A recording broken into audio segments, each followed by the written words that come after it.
इसका फार्मूला 3 4 5 यानी प्रत्येक वर्ग का तीसरा चौथा और पांचवा, उसके बाद अंतःवाचक व्यंजन, उसके बाद ह, उसके बाद सभी स्वर किसके अंतर्गत आते हैं? सबोध के अंतर्गत। अब बोध का भी फार्मूला लिखते रहे यहाँ पे। अब बोध के अंतर्गत क्या आते हैं? देखिए प्रत्येक वर्ग का पहला और दूसरा व्यंजन, पहला और दूसरा व्यंजन हो गया। उसके बाद आपका तीनों स यानी कि स, ठीक है ना? क्या आते हैं? सबोध के अंतर्गत आते हैं, सॉरी अबोध के अंतर्गत आते हैं।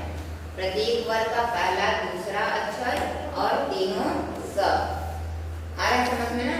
इनकी संख्या कितनी है? कुल 13। ये सब। उसके बाद देखिए महाप्राण का भी लिखते रहे फार्मूला। प्रत्येक वर्ग का दूसरा चौथा, दूसरा और चौथा व्यंजन, उसके बाद आपका ऊष्म व्यंजन प्लस ऊष्म व्यंजन, ऊष्म व्यंजन क्या आते हैं? महाप्राण के अंतर्गत आते हैं। याद रहेगा? अल्प प्राण था 1 3 5 प्लस अंतः अस्त व्यंजन प्लस सभी स्वर, ठीक है ना? किसके अंतर्गत आते हैं? अल्प प्राण के अंतर्गत।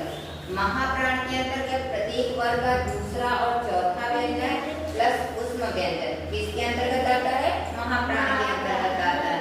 अबोध के अंतर्गत क्या आते हैं? प्रत्येक वर्ग का पहला दूसरा व्यंजन और तीनों स किसके अंतर्गत आते हैं? अबोध के अंतर्गत आते हैं।